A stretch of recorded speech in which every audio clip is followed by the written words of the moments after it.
50 years. Expand this morning in Northeast Louisville at Cerity Partners University. This Friday, Stellar Snacks is opening up its new manufacturing facility in West Louisville, creating over 100 new jobs there. That's great news for West Louisville. It's great news for our entire city, and the investments just continue, whether it's new job creation, whether it's new parks like the playground that we just unveiled yesterday at Berrytown, and others. Plus, we've got a great week that's going to happen with events this week. Festival of Faiths is beginning, which is you're going to hear more about that in a moment. So you can just feel the momentum happening in every corner of our city, inside the Watterson and outside the Watterson, and every corner in between. I am so excited about the new direction that our city is heading in and the future. We're creating new jobs, new parks, new public safety initiatives, new homes, and new programs, all of which are happening right now. And at the same time as we're working on all these new initiatives, everyone, all of my colleagues at Louisville Metro Government are also focused on the basic services that every household is looking for its city government to provide. Services that our residents rely on every day. And that's what we're here to highlight today. Because our people, our businesses, our schools, all need our streets to be clear and safe in every kind of weather. And beautiful days like today, and on snowy, freezing days that we are likely to get as it comes. I know it's still warm out and fall has been beautiful, but we are ready. And our snow team is ready. They're here with us today because we know that winter weather is just around the corner. The Louisville Snow Team is a partnership of dedicated public servants that are with us here today from many different departments. From Metro Parks, Metro Codes and Regulations, our Fleet Facility Department, and also all working under the leadership of Metro Public Works and its director, Jennifer Commissar-Kern, who you're going to hear from in a moment. My colleagues on the snow team are on call 24/7 and ready to mobilize at a moment's notice in response to winter weather. Last winter, our snow team responded to a total of 5 significant snow and weather events. This included a major storm where we had icy conditions and sub-zero temperatures for several days in a row. People on the snow team are ready to work around the clock to keep Louisville safe. And I want to thank each one of you and all of your colleagues for your dedication that you all have committed to keeping our city safe. Here are some numbers. Last winter, our snow team used about 12,000 tons of salt on over 2,700 two-lane miles of our snow routes throughout the city. And this year, we're stacked and ready to go. We used 12,000 tons of salt last year. This year, we have 38,000 tons of salt ready to go. Most of that salt is stored underground in the Louisville Mega Cavern, and the rest is divided in 4 above-ground locations across the city. We've got 7,000 tons of salt in the storage dome that's just behind us. And plus, when it's needed, our snow team will also continue to pre-treat roads with brine ahead of any snowfalls. Brine is a saltwater solution that makes it harder for snow and ice to stick to the pavement, and it also reduces the slick spots that can cause accidents. So you're going to hear from a few other people that are involved with our snow team. And today, because we've got some great guests from JCPS, I'm going to ask them to help me introduce the next people who are speaking. So first, let me introduce Lila from Watterson Elementary to introduce our next speaker. Lila? Mrs. Kern, Public School Director. Great job, Lila. Hey, good morning. Thank you, Mayor, and thank you to the administration for your support, not only of snow fighting operations, but for your year-round support of everything our department does. I also want to reiterate my appreciation for our Metro partners who make up our Metro Snow Team, Public Works, Metro Parks, Codes and Regulations, Vacant Lots, and Fleet Services, and our external partner agencies, Kentucky Transportation Cabinet, District 5, and the National Weather Service, Louisville office. It's the commitment and collaboration of these groups working together that ensure our city's roadways are kept in safe driving condition during the winter months. As we do every year to prepare for the season, our team has spent part of October in the classroom studying their routes, operational and safety procedures, and they are conducting mock runs on our snow routes as we speak.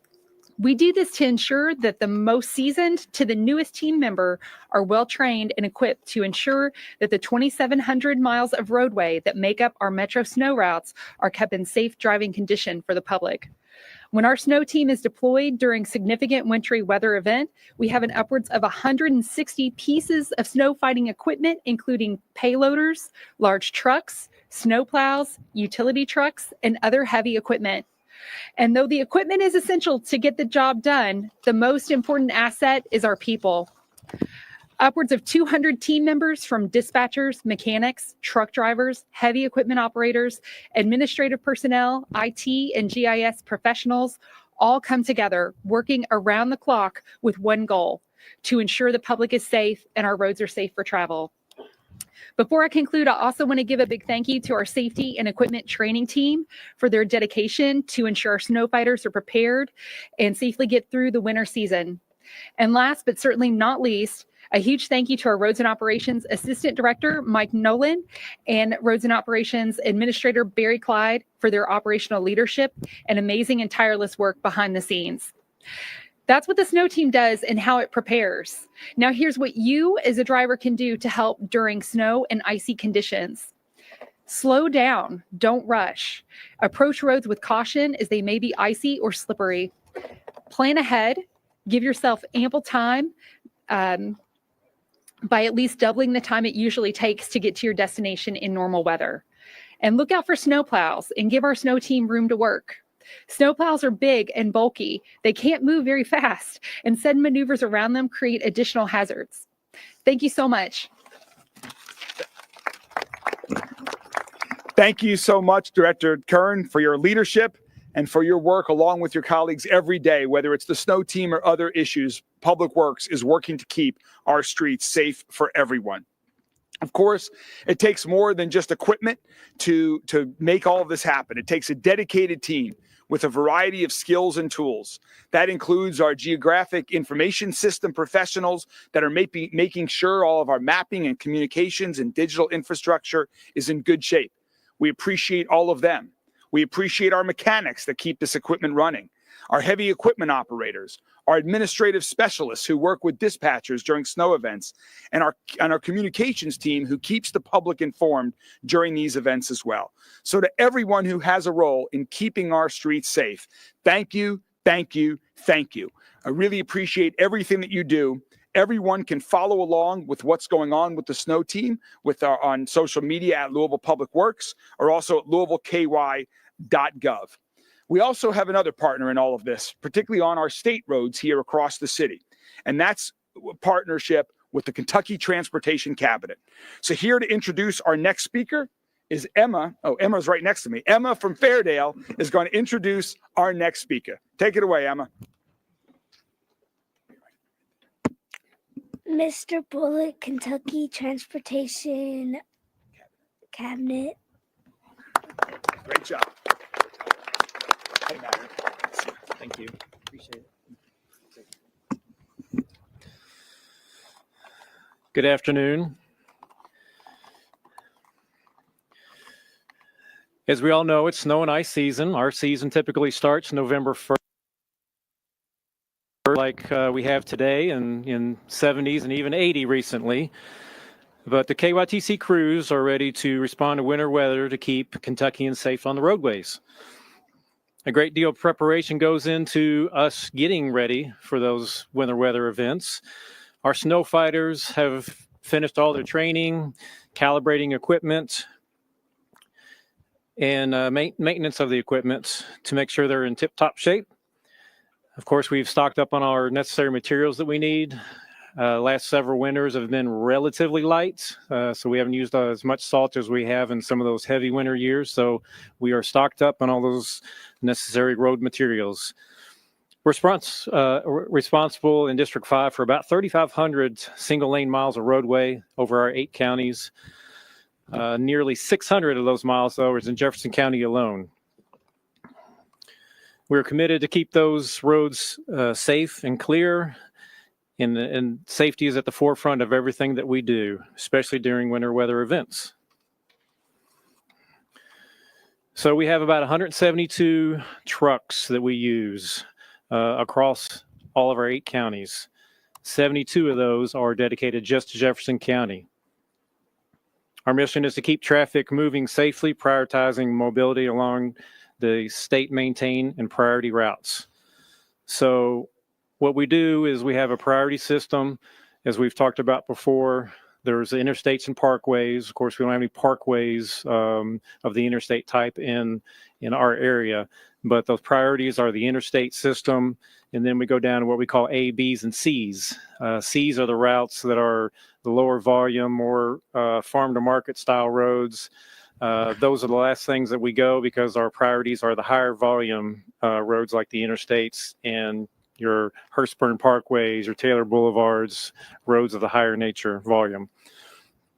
We also stay in close contact with Mr. John Gordon back here at the National Weather Service for up-to-date forecast on how things may come in. That's the how we decide on when we're going to bring our crews out, is talking with the National Weather Service and local meteorologists to see what is the most efficient way that we can tackle these things.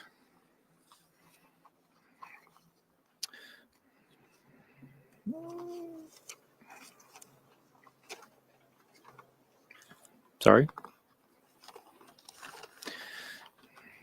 So you may be interested to know that when our crews get called out and get started on the roads, it takes about an hour to an hour and a half for them to make a full pass of the routes. And of course, that is dependent on what the weather is doing, the intensity of the snowfall, whether there's ice out there, the time of day, what kind of traffic is involved on those roads. But an hour to hour and a half under normal conditions. Our snow fighters are dedicated to keeping roadways clear and safe. If you're driving during a snow event, as Director Kern already mentioned, please give our equipment space that they need. They're going to be going slower than normal speed limits, as they're required to do for safety and for proper placing of those materials. Give them space and let them do their job because they are working for you. And to keep up to what we're doing and what we've hit and where we still need to go, snow and ice updates, please visit snowky.ky.gov. Thank you.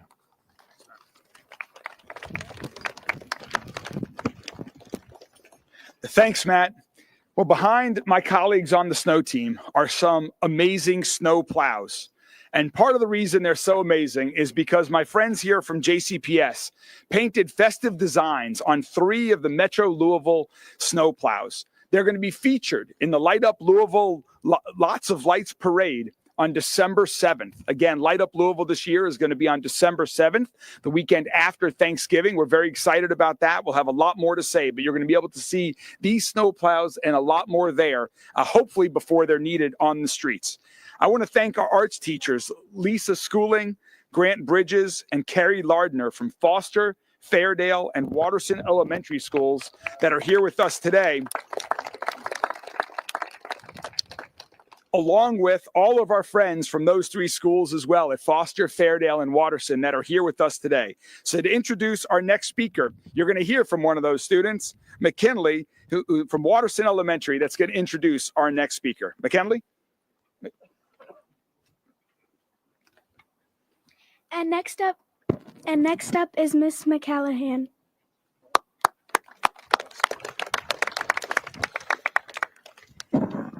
Thank you so much. Can we get another really big round of applause for these amazing Watterson, Foster, and Fairdale elementary kiddos?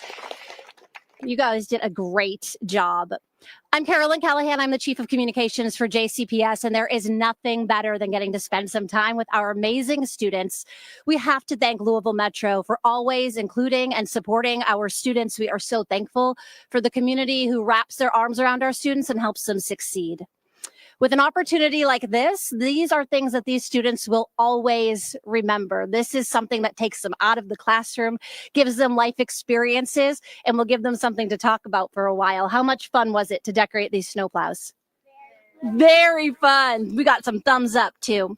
Well, at Jefferson County Public Schools, we have 96,500 students and more than 17,000 employees. So you bet as soon as they start hearing there might be some snow, they start calling and emailing and putting on the news and checking their social media to see if there has been a snow day called.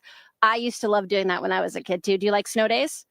Yes, they do. We love that. Well, we are in snow prep mode right now at JCPS. What does that mean for us? Well, we are converting our trucks to plows because we are almost out of the mulch and leaf season. So we have 18 that are ready to go right now if we needed them. We also have 1,200 tons of salt that is ready to go for us. And we have 10 new big dump trucks that are equipped and ready to spread that salt if we need it. Our plant operators at every JCPS school, all 155 plus of them, are equipped with the tools and support they need at their schools to make sure that their entries and their stairways and their exits are all safe if we were to get some icy or snowy weather. And as always, we will make our decision on if there is or is not school by 5 a.m. the day of. Parents, this is a really good time for you to make sure that your school has your right phone number and your email address, because that's how we're going to communicate with you. We also ask that you follow us on our social media channels, JCPSKY, because we're going to put all of those updates on there as well. We have a snow team that goes out starting around midnight when there's severe weather, and they drive the roads and they report back every 30 minutes or so to our operations team to let them know what the roads are looking like and what they think the situation would look like in the morning. And then at 4 a.m., we get together if we haven't been able to make the decision the night before, and we have a meeting and we decide what is best and what will be safest for our students, their families, and our staff. So while I am not a snow lover, I am a fierce advocate and supporter of all of our kiddos. And so I can't wait to see these snow plows out on the roads this winter. I know that they will give us all a smile when we drive by them. So thank you all so much. And kids, amazing job. Thank you so much, Carolyn. And finally, before we leave the topic of snow preparation and our snow team, we're going to talk about the weather. To introduce our final speaker is Giovanni from Fairdale. Giovanni?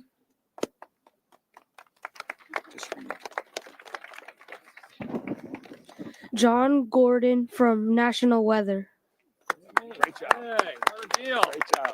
Thanks, Mr. Mayor. Giovanni, you got my next agent here when I speak. So how about this? On a beautiful day, we got a winter weather event with the mayor. 55 degrees and sunny. Remember 1 year ago, Mr. Mayor, I said it's going to be a warm winter, about 4 or 5 inches. We got 4.6 inches of snow in Louisville last year. If you go back the last couple of years, we had 5.9 the year before, 9.5. And then there's 2021, where we had 17.6 inches. So what's the scoop? We got a light La Nina pattern. What does that mean? That means it's going to get cold in mid to late December to early January. That's the prime time for that. What's that called? What's that S word? Oh, snow. It's going to be snow. Could have a little snow there, but it looks like below normal. Gets warm in mid to late January and warm in February. So our average is 13.4 inches. So I expect it to be a below normal year. How about that, sport fans? She doesn't like snow over here. Paley Peaks is not happy with that. But anyway, that's the scoop this year. All right. So be safe. I want to thank these drivers, because when you call in, they give us their temperature of the vehicle and the road. Also, not far from here is UPS. Every time one of those planes take off or land, we get that data from the plane, instantaneous temperature and pressure and humidity. And that allows us to do a better job for all of you. Thank you very much. Well, you heard it there first. Below average, but my guess is we still need these at least once. If not, we'll drive them around just so everyone can see the kids' great work that they've done around the entire city. So one other item related to severe weather any time of year, but going to mention it now while we're talking about the snow, and that is we have a fantastic system at Louisville Metro Government called Lens Alert. And that is a way for everyone across our entire city that they can stay in tune with the latest developments, whether it's severe weather or other emergencies of impacting you and in your neighborhood, weather updates, travel advisories, and other safety information. So please, if you are not already a member of Lens Alert, it is free. All you have to do is text Lens Alert, that's LENS Alert, LENSALERT, to 67283 to sign up. We have over 40,000 residents from across the city that are staying informed about the latest weather and other emergency information by Lens Alert. We'd love to have everybody everyone have access to this information. So I please ask my friends in the media to please make sure that folks know about Lens Alert and texting Lens Alert to 67283. So with that, we're gonna dismiss you guys. We're gonna talk about a couple of other issues, but don't leave because we're gonna take some fun pictures with the snow plows. But we're gonna talk about a couple of other exciting things happening around the city, and then we'll take some great pictures. And the entire media and parents and everybody else here is invited to take some picture with the kids in the dump truck following the conclusion of our announcements and question and answer session at the press conference. Let's give it up for our friends from JCPS and the snow team. And before we get to our final topic, we have another announcement related to public safety that I wanted to update the media on as well. Last week, we mentioned that LMPD has already made an arrest for copper wire theft following the creation of our copper wire theft task force. And we continue to receive crime tips from the public on this. And I'm excited to announce today that following that announcement, the reward money is actually going to increase for tips that lead to the arrest of individuals that are involved with copper theft around the community. Charter Communications and Spectrum have committed an additional $10,000 to our reward fund. So that brings the total to $25,000 available for anyone whose tip leads to a prosecution for copper wire theft in Louisville. I want to thank AT&T, the Kentucky Transportation Cabinet, and again, Charter Communications and Spectrum for now providing $25,000 tips that lead to the arrest of individuals who are engaged in copper theft around our community. So for our final announcement today, we have a great announcement that's happening this week, not out in the future in terms of the snow that we've been talking about, but one more great announcement. Perfect. You guys are right on time. Great. And that is the Festival of Faiths. This is the 28th year of this festival. The Festival of Faith brings people of different faiths together to talk about how to heal, how to strengthen ourselves, how to strengthen and improve our communities, and how to do what my faith tradition has taught me, tikkun olam, repair the world. The 28th Festival of Faiths starts tomorrow and goes through Saturday at the Kentucky Center. For over 20 years, Rachel and I have been attending the Festival of Faiths, and it has enriched us, it has strengthened us, it has educated us, it has inspired us, it has healed us, it has made us better and healthier people by attending. The Festival of Faiths is hosted by the Center for Interfaith Relations, which was founded by Christy Brown, who's here with us today. And among the festival sponsors this year are the Owsley Brown II Family Foundation and the Owsley Brown III Philanthropic Foundation.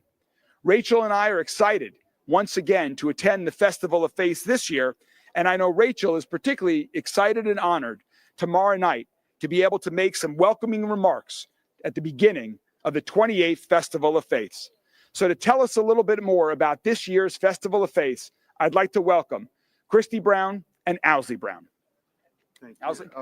Thank you, Mayor Greenberg. And hello to one and all. It's a great honor to be able to speak about the Festival of Faiths and to be able to be here with the Snow Patrol and everybody looking after our city's highways and byways. And I was thinking, as we were just listening, that in many ways, the Festival of Faiths is trying to do its part to help us navigate a different kind of highways and byways and to be prepared when the unexpected storm might come in and to find a way to respond in a very deep and sincere and real way with what, often get referred to as the sort of spiritual aspects of life, some of these deeper aspects that actually unify all of us. We know that there are golden rules that flow through the world's religion that are common to all faith traditions. And that's really been at the heart of what we've tried to explore at the Festival of Faiths is commonality. And what is it that we all share? And what is it that we can all rally around? We have a motto, which is many faiths, one heart, common action, which is our kind of guiding motto for the Center for Interfaith Relations, which puts on the Festival of Faiths every year. And I think a lot about that motto. It guides us, it helps us, and this idea that each of us has a heart. Each of us has a heart. And, you know, when you go to see the doctor, they don't care, you know, what you look like or what your political beliefs are or anything. They just know that you've got one common heart.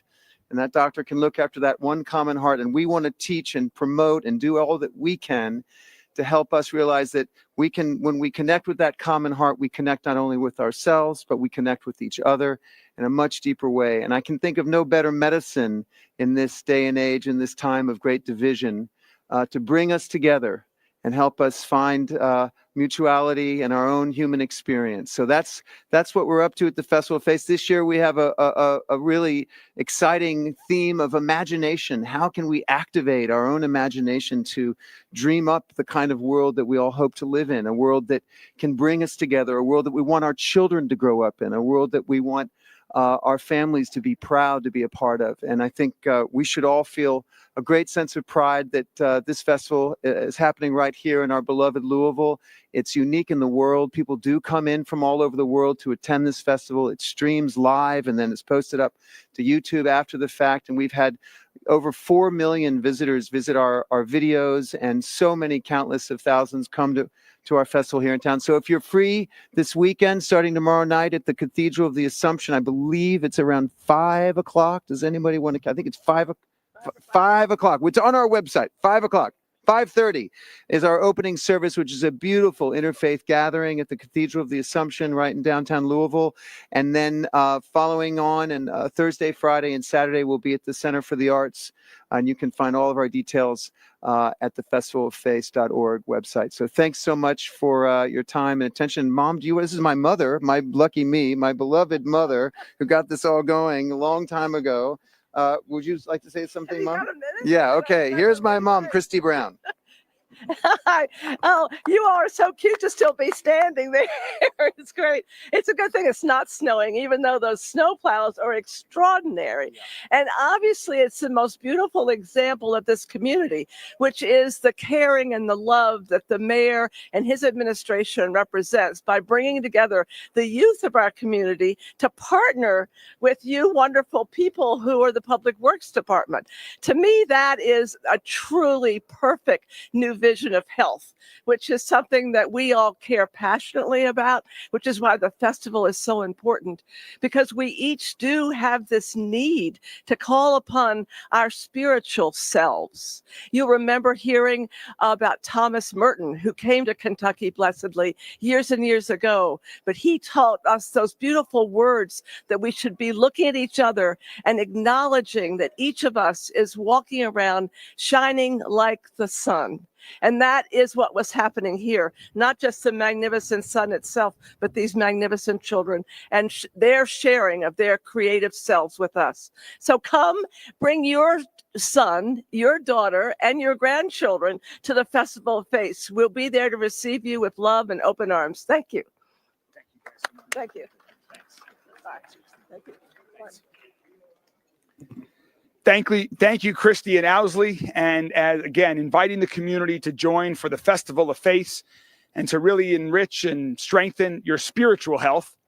And then if you want to take a break from that, this weekend is our final in the 4 new race series, Mayorthon. This Saturday morning is going to be Race the Runway, where everyone is going to have the opportunity to run or walk at Bowman Field on the airfield itself. So again, as you're healing yourself spiritually, if you also want to get out there and participate in some great physical activity on what we hope to be a beautiful Saturday morning, please join me this Saturday for the final race in the Mayorthon series, Race the Runway. You can find more about that online as well. There's a lot going on across Metro government, all across the city, whether it's preparing for the snow, supporting festivals like you just heard of, or other events. And I'm so excited about the rest of the week and the coming weeks. And with that, before we take some pictures with the kids, I'm happy to take any questions from the media. Yes. Louisville been waiting for a while now on a consent decree to be finalized with DOJ. There's a new administration coming in January, presumably in the Department of Justice. Can you tell the people of Louisville, are you going to have that signed before the Trump administration, or do you think there's a chance you'll leave that to the next DOJ administration? The question, to summarize, I'll just repeat the question in case others couldn't hear it, is about the status of the consent decree. We are in negotiations with the Department of Justice and to continue to negotiate with urgency over the consent decree. And so we are in active negotiations with the DOJ this week. Every day, our team is working to reach an agreement on the consent decree. The question was, do I commit to signing that before the conclusion of this administration? There are two parties to the agreement. So we need the DOJ and the city of Louisville to both agree.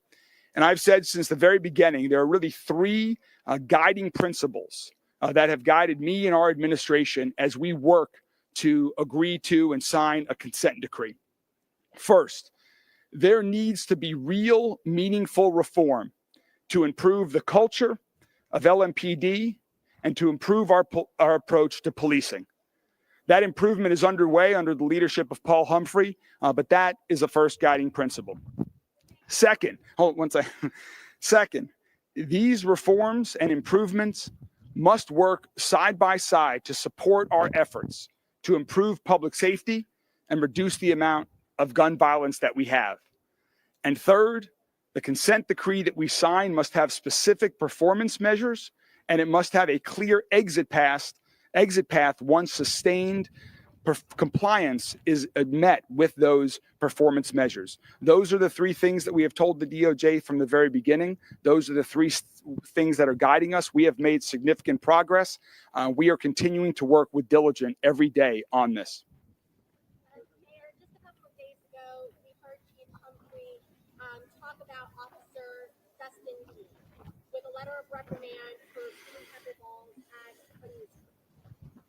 Just this morning, there was a news statement saying that there are other incidents that the chief now wants to look at. Can you tell us what happened there in just that short amount of time between him getting that letter of reprimand and now saying there are other incidents? Yesterday, it was brought to the chief's attention, some other incidents involving Officer Dean, who you mentioned. Chief Humphrey brought that to my attention late yesterday as well. Chief Humphrey is committed to investigating this new information that just got brought to his attention with a sense of urgency. What I've seen on the body cam footage is very concerning. And so I appreciate Chief Humphrey working on this with urgency to bring this matter to a conclusion.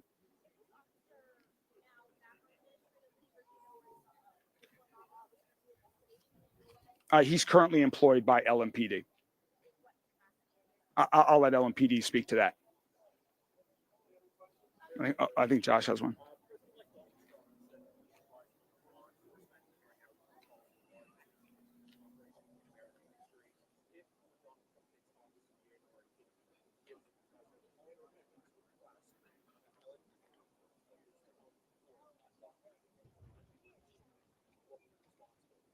LMPD has not participated in that in the past. All of those matters that you've just raised are matters for the federal government, and LMPD is not going to be engaged in those matters that you just described.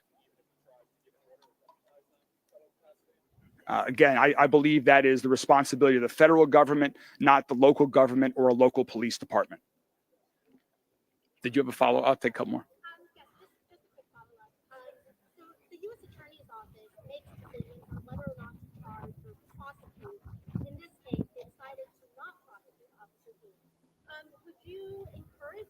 Another reopening of federal investigation for possible civil rights investigation?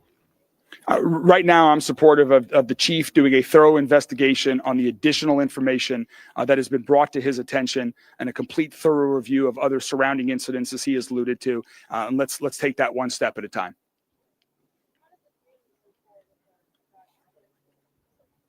We're continuing to work on that every day.